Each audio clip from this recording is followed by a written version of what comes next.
Okay, I'd like to call this meeting of the Cunningham Town Board to order, and this will be followed by a meeting of the Urbana City Council. Will the clerk please call the roll? Trustees Brown. Here. Hazen. Here. Hersey. Here. Jacobson. Here. Miller. Here. Roberts. Here. Wu. Here. Mayor Marley. Here. Does anyone wish to address the Cunningham Town Board? Seeing none, we'll move on to new business. There are two items. The first is a discussion of the consolidated social service funding grants. And we'll have Danielle, and then also with us is our Sheila Dodd and Alyssa JG, who will also contribute to this conversation.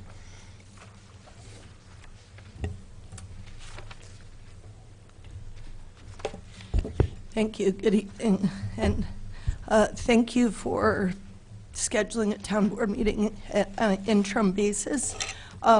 First off, just to let you know, the reason we scheduled this conversation is because we have a specific timeline to try to kind of stay within the budget timeline. So essentially, your input this evening allows us, the kind of committee that's working on social service funding, to incorporate your input early on in the process before we start doing broad outreach to agencies, before our workshop with them and before the applications are due. So essentially, I sent out a memo, and I just want to hit the top points of that memo. This is in some ways a response to requests from last year. We tried a new process last year. There were some bumps in that, and we were happy to receive the town board's input. So we've made some adjustments. We broadened the committee to include Mary Alice Wu. Thank you, Mary Alice, for serving. We've met several times, pulling her from her lunch hour to look over what you see before you tonight. Myself and another member of my office will serve, and Sheila and Alyssa, who are both our new city staff members, and they've been great to work with throughout this process. We are proposing, we're really trying to continue to find ways of simplifying and streamlining the process while making sure it's focused on impact and that it's participatory. So essentially, we're kind of trying to find the magic formula for that piece. Organizations will now prepare a single application for grant funding. There were times when we had 5 applications coming in, say from family services or other places. And that will allow us to essentially review fewer applications and also kind of stop the process of, one group putting in many applications to receive additional funding. We will have 2 grants workshops where applicants must send a representative. It's important that they be there because there are a lot of changes, and last year when there were groups that applied that did not come, there was a lack of clarity and understanding of the process that led to some of those bumps. To ensure that all eligible agencies are aware of the granting opportunity, we've actually listed our outreach plan for you to review. If there's anything that's missing here, also in this conversation, either by email or in the conversation tonight, if there are specific groups you want to make sure are included, we're happy to take that list, and we will ensure that that group receives the outreach materials, which launch this week. Also new to this year is the supervisor, myself, and the grants management staff are going to provide technical assistance to answer questions about the program and process. We've done this informally, but because we're going to be much more, there were many incomplete applications last year, and it created a lot of administrative burden and back and forth. So it's really important that we receive complete applications, and we'll provide technical assistance as well as agree to review the applications for completeness before the deadline. We also are proposing that the minimum size of grants, although it's ultimately up to the town board / city council in your budget process, but we're proposing that we have a minimum size of $4,000. That kind of matches the amount with the administrative burden for the grantor and grantee. That we've had a number of grants that are in that 900, 1,500. It's a lot of work for organizations and for staff, and it doesn't really match that burden. Next, there's a note that I wanted to make clear came from me as supervisor rather than the whole committee, since I kind of helped to put together the budget for the town board. And what I wanted to do was to provide, for conversation purposes, and I think that we'll take this, the next steps about this in the budget process, but I wanted to give the town board a history of what the funding has looked like between the city council, the city of Urbana, and the township. So what I provided was 6 years of data on the first 2 years I have here are actually actuals, and I believe that less was budgeted, but more was given in part because of rollover from unused funds. Not positive, but I was looking at past materials. So I believe that the city has historically given 200,000, and the township was giving 100,000, and that with the budget crunch that the city experienced, that went down to 75,000, and Cunningham Township went up to 175,000. I explained in this memo essentially that I think that in some ways made a lot of sense because of the budget crunch that the city was experiencing and the fact that the township had a surplus. I think what I'd like to engage the town board in a conversation about is, one, the fact that our budget levy is so low because it's been cut, and also our programs have gone up, that we're doing significant deficit spending each year with the budget levy. And secondly, that, you know, long term, we'd like to, I don't want to have a kind of panic response budgeting. So if we can look at over time gradually rebalancing the responsibility between the city of Urbana and Cunningham Township, essentially we can get back to a place where Township can use those funds to cover our shortfall in the GA. It is definitely true that we do not have a budget crisis at this time, and that we do have a healthy surplus. But I think it's worth us talking about long-term, how do we deal with this shortfall at the GA level, and also how do we rebalance over time, since we are doing some significant deficit spending. Then the next piece in the memo talks about proposed program priorities. There was a request by the town board that also is shared by the staff and supervisor, that the process by which we kind of score and rank applications be clear, that we make our criteria clear up front in the application process. And so what we've done in the past, last year, is we took city council priorities, and the township also had priorities, and those became the priorities that we used. This year, we kind of have one pot of priorities that we've come up with in our committee, and we've listed them here. There's quite a few, so I will not list them, but they're in your memo, and happy to answer questions. What's next is essentially the timeline. I think what's salient is we needed to have this meeting so that we can be prepared for the outreach and the launch. We are hoping to have essentially the town board and city council approve the social service allocations that first Monday in June. Last year we were pushing the budget into July, and so we're trying to really back up that process to make sure that we have it done.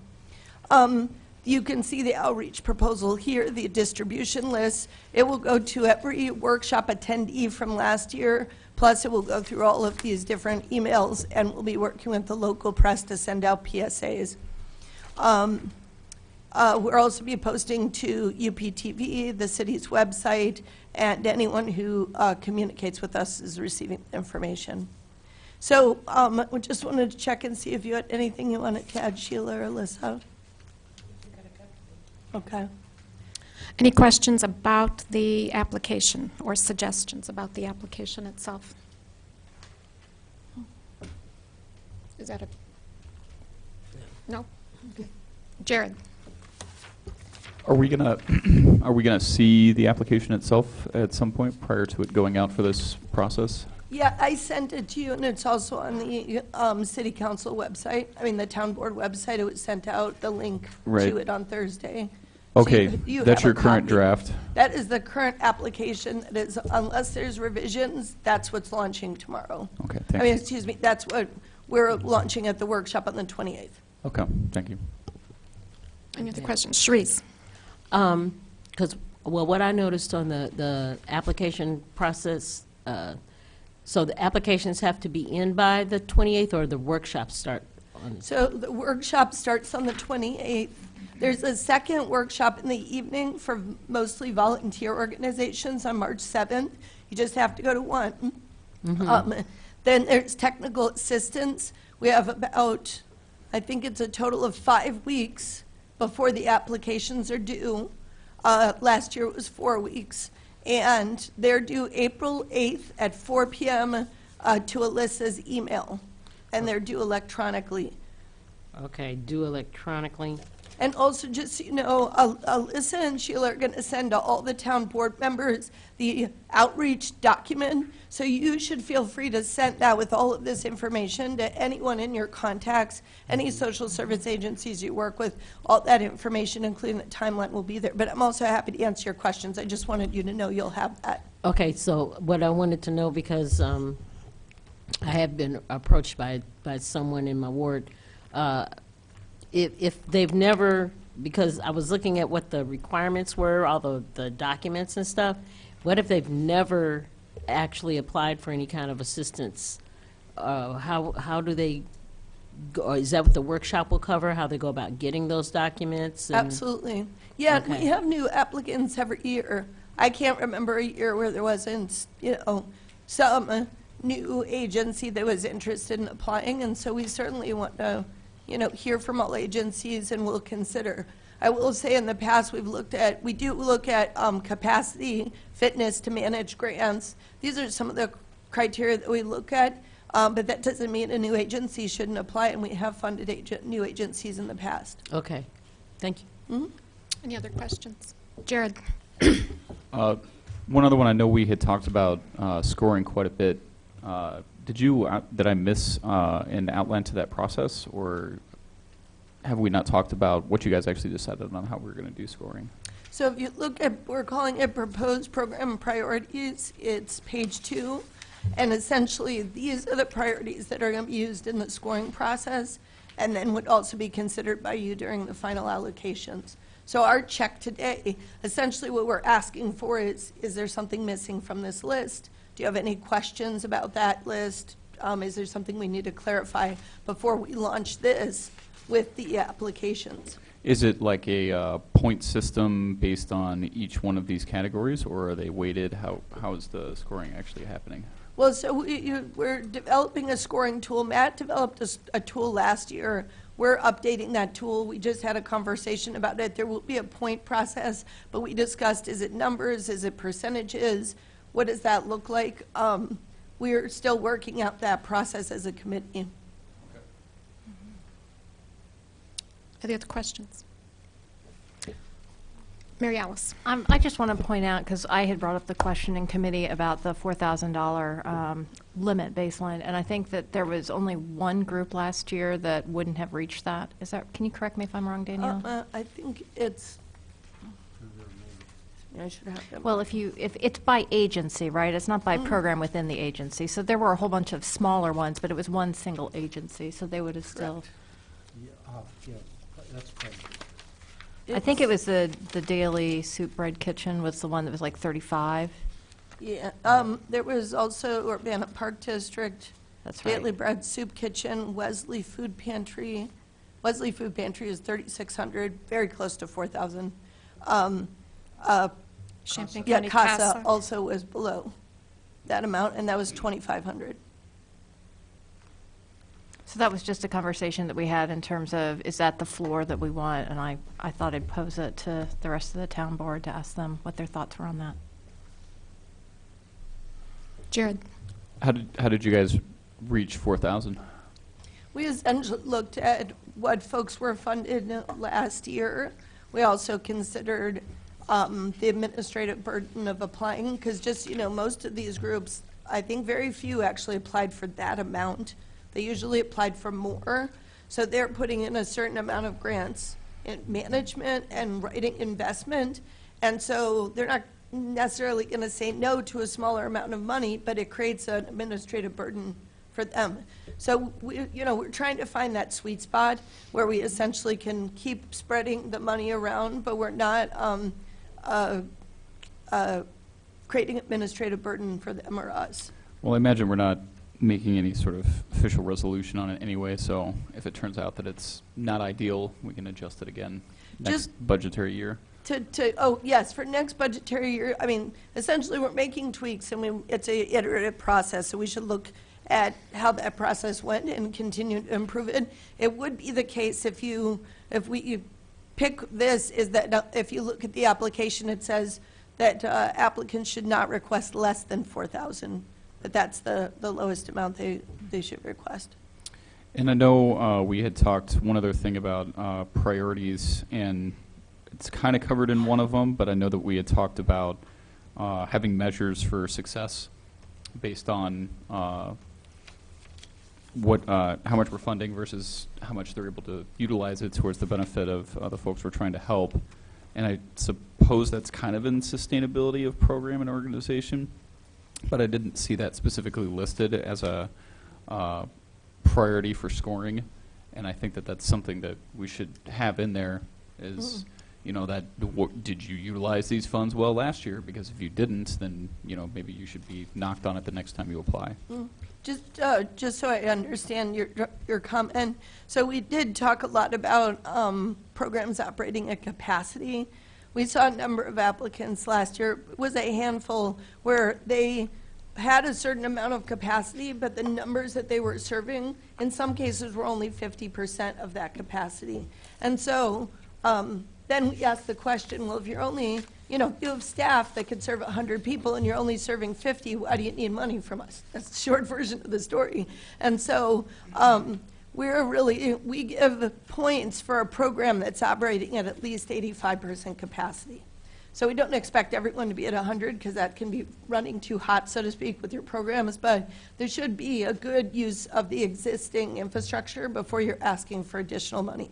I don't know if that, because I also hear what you're asking is, did the program have impact, which may be different than capacity? Like, is there a certain level of excellence or impact that's involved? And I think we could consider that as a program priority, because I don't really, it's true that issues of impact are not explicitly here.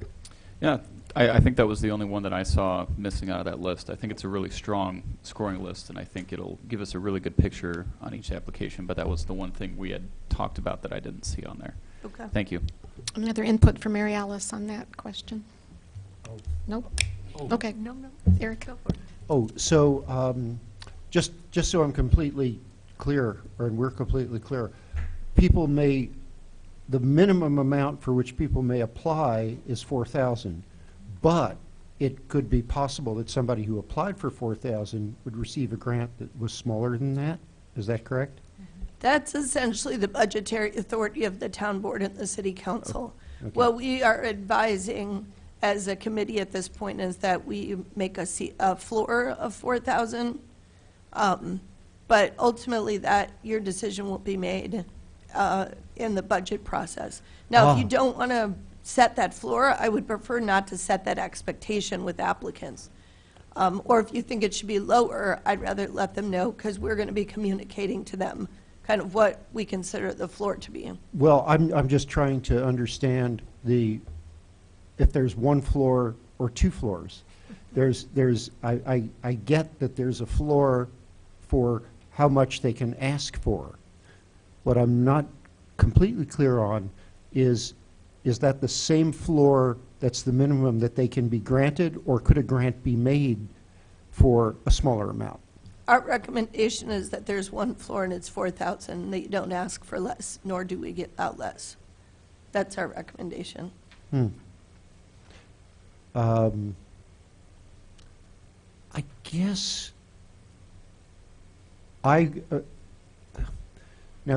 I guess I would like to see the committee that makes the decision on what to recommend to the town board have the flexibility to recommend a smaller amount if they decide that that's warranted in a particular case. So I'm thinking, for example, let me think, for example, of just because it was the one on the list that leaped out to me, let's think of CASA, which serves people in Urbana, but also people in Champaign and actually from around the county.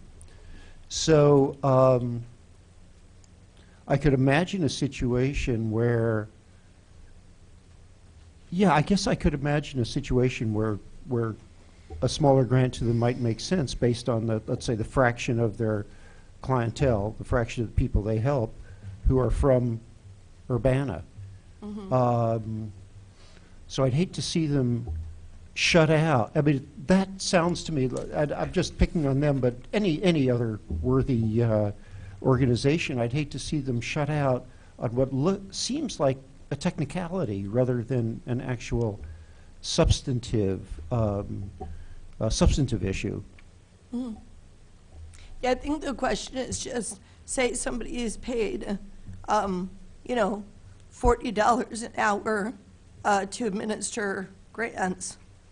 That's 100 hours. So how much does it take to write the grant, to come to the workshop, to, I mean, I'm a nonprofit administrator, and at some point, like, if you're expecting people to, they have to submit 2 times a year, they have to get their audit in shape, they have to request the invoices, they have to process payments.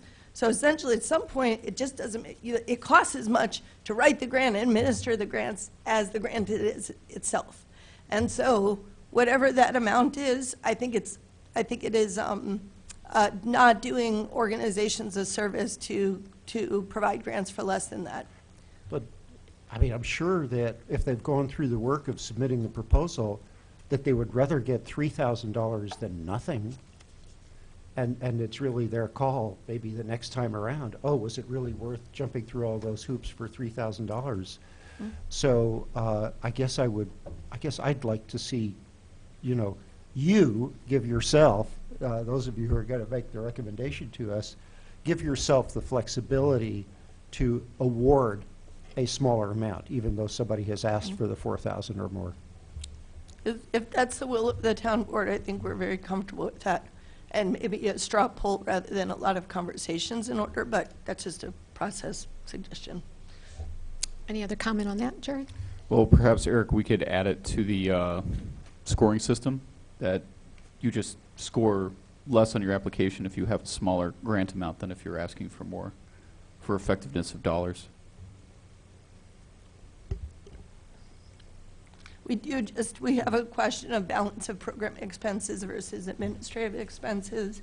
So essentially, if your administrative expenses are high overall for all your grants, this just being one of them, you would score less. Well, let's just do a straw poll. Show of hands if you're open to the idea of awarding less than $4,000 with a request minimum of $4,000. All those in favor? 1, 2, 3. 1, 2. Bill has a comment? 4? And I do too. I wouldn't just leave it open to say less. I mean, there's still some low value that it doesn't make it worth processing. So Sure. if you want to go down to 3,000, I'm okay with that. But I could also see it just working, leaving it at 4, and everybody knows that if they if they can't spend $4,000, they shouldn't bother applying, basically. Well, I would say that I like the caveat that that Danielle put in, that the ratio of administrative expenses to actual service becomes a factor. And of course that, and would you then, you know, you might, I don't know how you would assess that, but that, it makes sense for that to be a factor in the decision as to whether to make the award, and that would, in fact, weight the process more towards somewhat larger projects. But I still would like to see you have the flexibility to award less if, when you take all these things into account, that's warranted. So I'm hearing flexibility to award down to $3,000.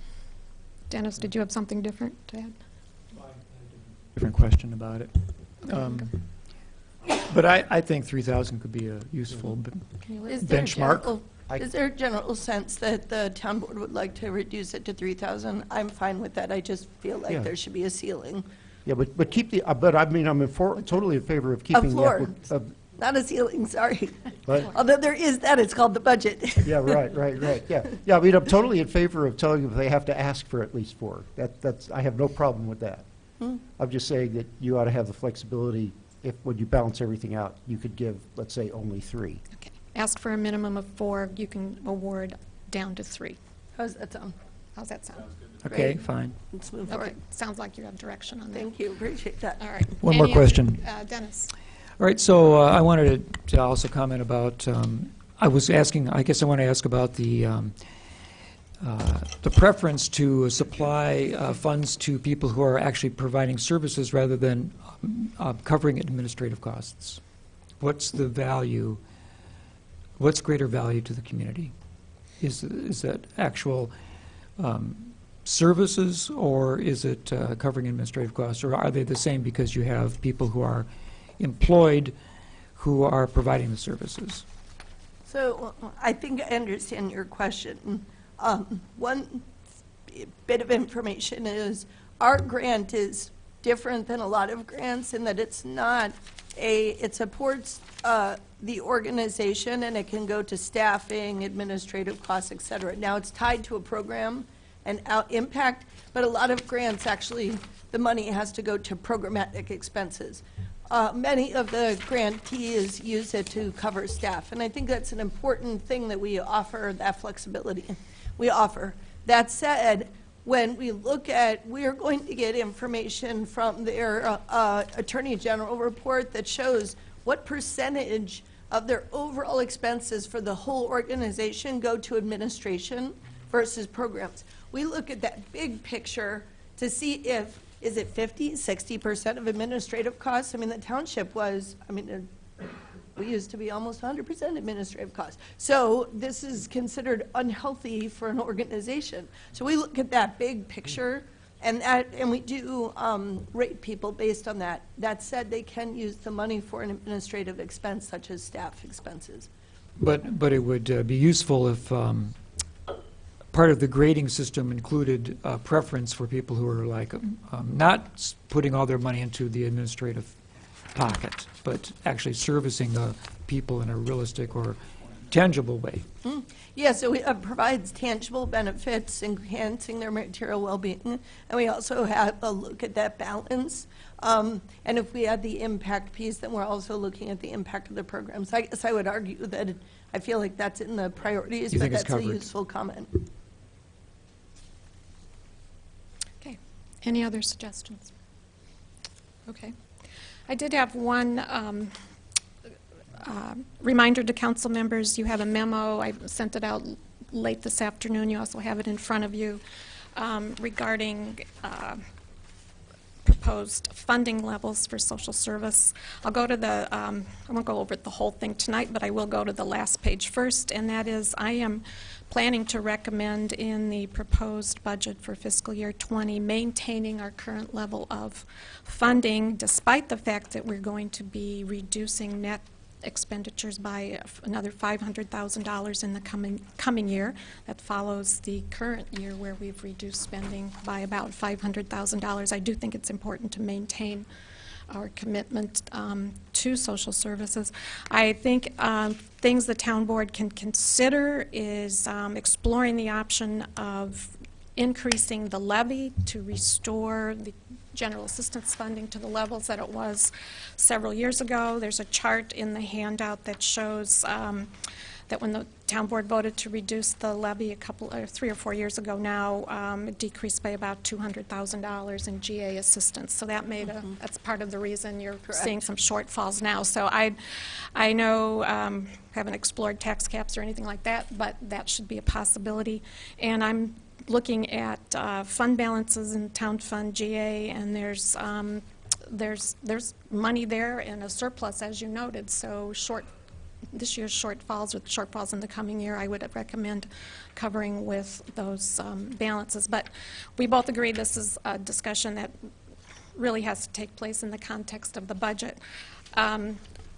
There's some historical information in this memo as well, really reasons why the city reduced its overall level of funding.